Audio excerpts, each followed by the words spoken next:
Welcome everyone to High Bank Fury, the Zoomcast/podcast. I'm Roy J. Akers, courtesy of SkyviewSports.net. With us, NASCAR Insider Bob Francis of GoFullThrottle.net. Bob was at both Sonoma and also he was at the Coronado Air Force Base. We talked a lot about that in the last show. So check us out as we have it on both our websites. We like to put it out there and also on Twitter and Right. YouTube. So check those out. But in this particular show, we are going to be talking in our first half of our second episode here right now for the next 5 minutes about the NASCAR silly season. This has been a kind of like one of those pop or one of those little corks that come out the wine bottle and it makes a thud. This has not been like a real high profile type thing, but there still are some rides that are out there, and there's still some rides we think that are going to be out there, and that's what we're going to talk about first. And to come right to the point, is Alex Bowman, do you think he's going to be out? No, I don't. I think Jeff Gordon has and Jeff Andrews have both stated that they still have a lot of faith and trust.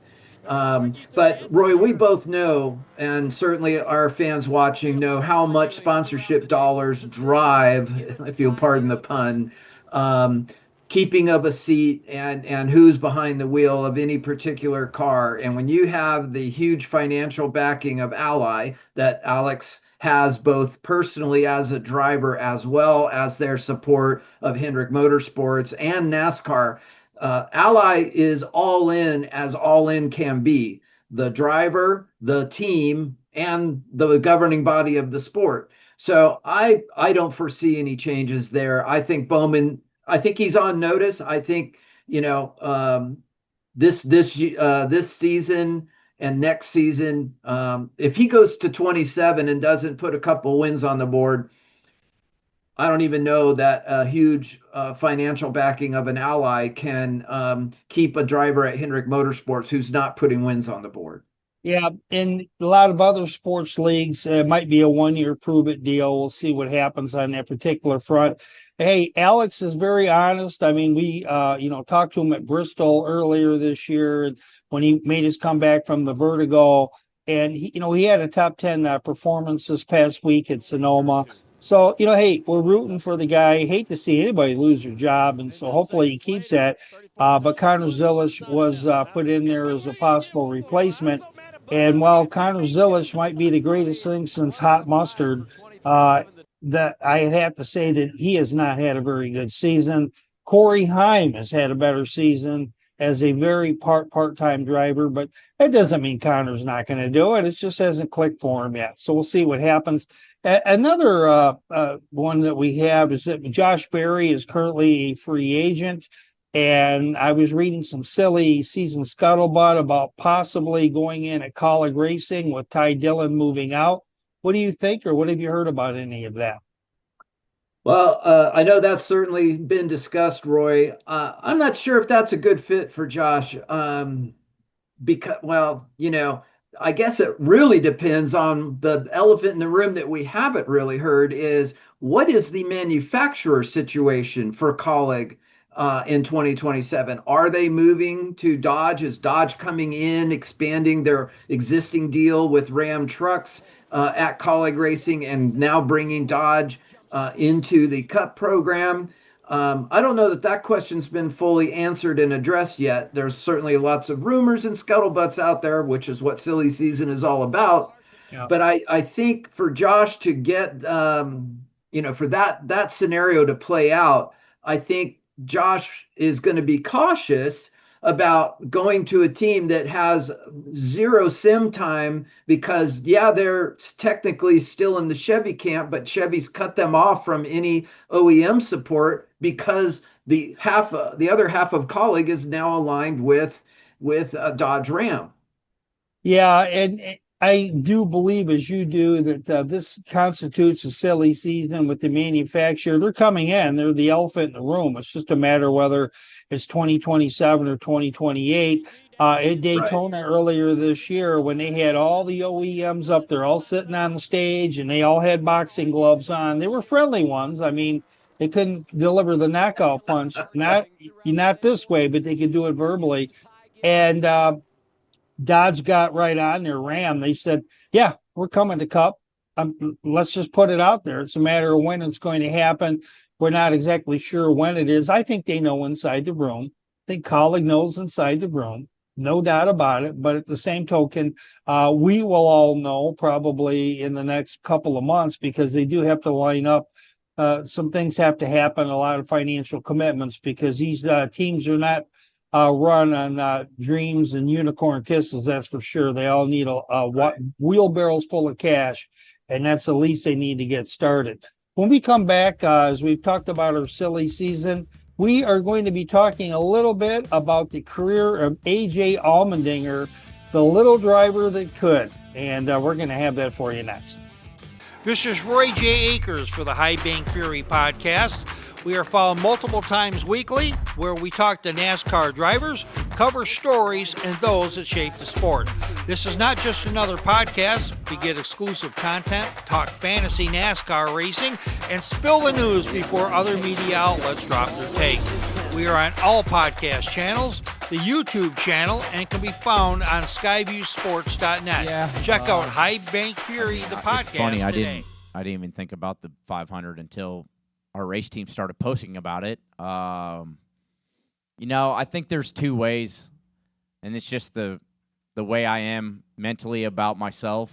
You think 500 starts, it's like immediately my mind goes, well, damn, I wish I'd have won more. Like, yeah, I wish in these 500 starts there'd be kind of more ups. But if you'd asked 2007 AJ, as I was missing most of the races on a brand new race team, like, hey, by the way, 19 years later, you're going to be at start 500 at Sonoma, and I've been like, there's not a chance in hell. Like, I'm literally just trying to get to the next one. And I guess it's good and bad because it's what pushes me, but I spent so many years early on, especially, like, just trying to make one fast lap in practice or make the race or show some sort of speed or put together just one good race so people still wanted me to drive their race car. And I guess it's probably, unfortunately and fortunately, I guess the way my mentality is still of I'm always out there trying to prove it to myself that, no, you still belong here.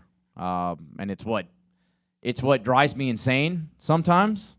It's also what pushes me to want to be at my best every second of the day still, just to prove to myself, because Matt, Chris, Trent, everybody on a race team is always like, you got nothing to prove. Like, you've done everything. And I'm like, no, I got to wake up tomorrow and prove it to myself. So to be able to do it here, especially, is pretty amazing. And yeah, it would be it'd be one hell of a victory lane. There'll be a lot of wine mixed with Celsius, mixed with some other stuff probably, and you might have to carry me out of victory lane. So hopefully that happens. We are back on High Bank Fury, the podcast. I'm Roy J. Akers with Bob Francis of GoFullThrottle.net. And A.J. Allmendinger, this guy has been everywhere. He's had his career where it looked like it was moving up. It's went sideways. He's been to the broadcast booth. He's lost his ride. He had a failed drug test that really wasn't. It was more like a stimulant. It was really, in my opinion, it was just a drugstore comedy, really.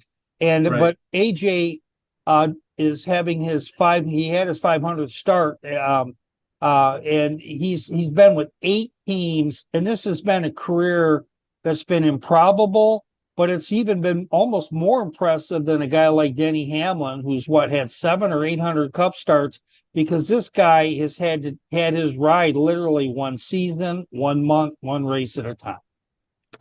Yeah. And Roy, this one's personal for me because we grew up in the same area. AJ's from the Campbell, Los Gatos area of Northern California. I was born in Texas, but I grew up there in Campbell, Los Gatos. And, to watch his career, it really is amazing. Someone that looked like, okay, it's over, we won't see AJ anymore, he'll move on to IMSA and do sports cars or something from his road racing background. But then he emerges again. And watching him be the sort of driver coach for some of the young talent, Justin Haley, for example, his role at Colleague, not just as the driver, but also helping develop that young talent. I think is just really puts an exclamation point on a storied career.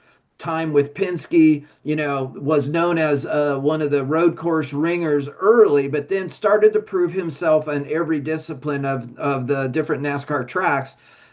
Even to the point where he was the ringleader organizing the super speedway races at Talladega and Daytona to make sure they got lined up properly, Roy. And that's what you call leadership. AJ does have some cup victories. He has three, all on road courses. As he had those at Watkins Glen, Indy at the road course in 2021, and at the Charlotte Roval also. Actually, that was in 2023.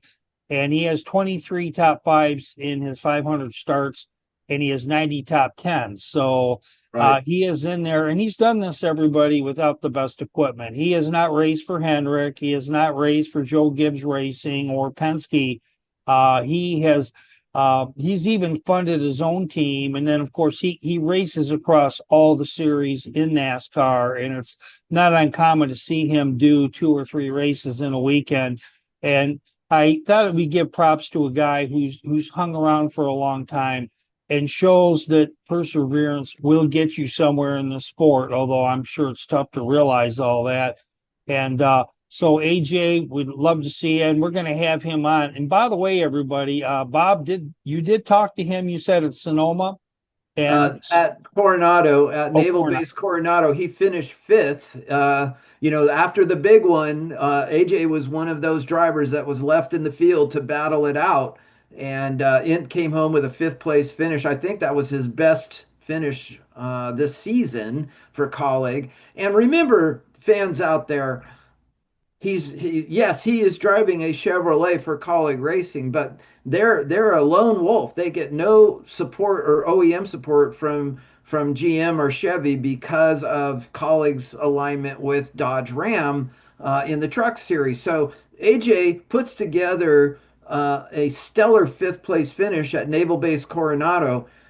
With no notebook, with no support from the other teams. They can't share notes. Really an astounding finish, Roy, at his 499th start. Of course, 500 being this past week at Sonoma, where he finished 16th.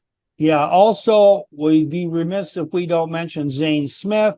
He has started his 100th race. I don't know if it was last week or this week. I get so many notices from NASCAR, but I do believe Chicagoland is where he's getting that.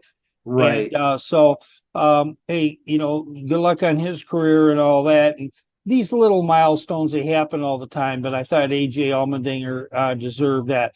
Everybody, Bob Francis, GoFullThrottle.net. Bob, you are everywhere on the net, and he turns all the knobs and dials like I do for my site. He does the same thing for his. Plus, he has an app. Bob, tell us more.